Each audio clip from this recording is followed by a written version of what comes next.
الاهلي يفوز على سيراميكا في الدقيقه 92، ومين اللي بيجيب الجون؟ مقاول السيراميك بتاع الفريق. يعني انتوا صابرين وجمهور الزمالك في ظهركم، وقلنا النهارده هنشجع سيراميكا. النهارده جمهور الزمالك بيلبس عباية سيراميكا، تعملوا فينا كده؟ تحرقوا دمنا في الدقيقه 90؟ يعني احنا مش كفايه حرقه الدم اللي بيراميدز خرج من البطوله، اللي احنا كنا اساسا عارفين اللي الاهلي هيكسب وهيقابل بيراميدز وهنبقى جمهور الزمالك، جمهور الزمالك كله في ظهر بيراميدز، تعملوا معانا كده؟ والكابتن محمد، يا كابتن محمد معروف، مش معنى محمد ابراهيم اللي بتجري تطرده بعد الجون عشان ابننا، عشان ابن الزمالك، عشان الواد محروق اللي الاهلي جاب جون في الدقيقه 90؟ ايه يا جماعه؟ حسوا بجمهور الزمالك، جمهور الزمالك تعب.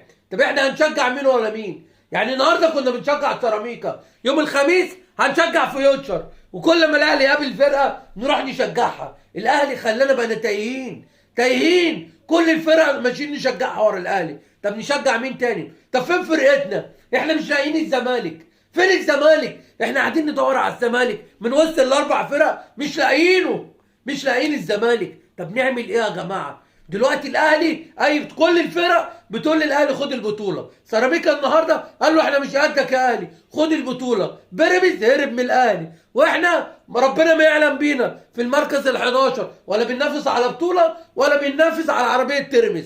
طب جمهور الزمالك نروح لمين؟ هنشجع مين تاني؟ لفينا الاهلي، لففنا على كل انديه العالم، شجعناها قدام الاهلي، وبرضه كده برضه كده الاهلي بيحرق دمنا.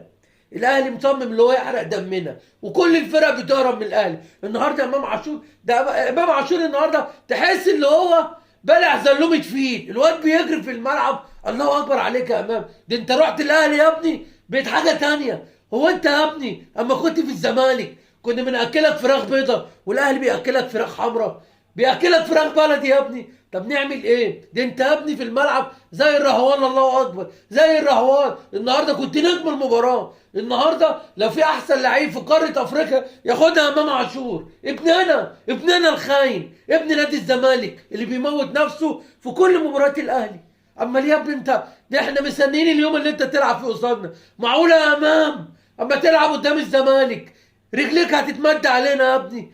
رجليك هتتمد على النادي اللي رباك يا امام، نادي الزمالك اللي خيره عليك يا ابني. ده انت يا ابني، ده انت ولد كانك متربي في الاهلي على اللي انت بتلعبه. ايه الروح اللي انت بتلعب فيها في الاهلي دي ياض؟ ايه ياض هو الاهلي عمل معاك ايه؟ هو الاهلي اداك كام يوم؟ الاهلي اداك كام عشان تموت نفسك في الملعب كده؟ النهارده امام عاشور يا جماعه حاجه تانيه، ده راح الاهلي بقى حاجه تانيه يا جماعه. الله اكبر عليك يا ابني، الله اكبر.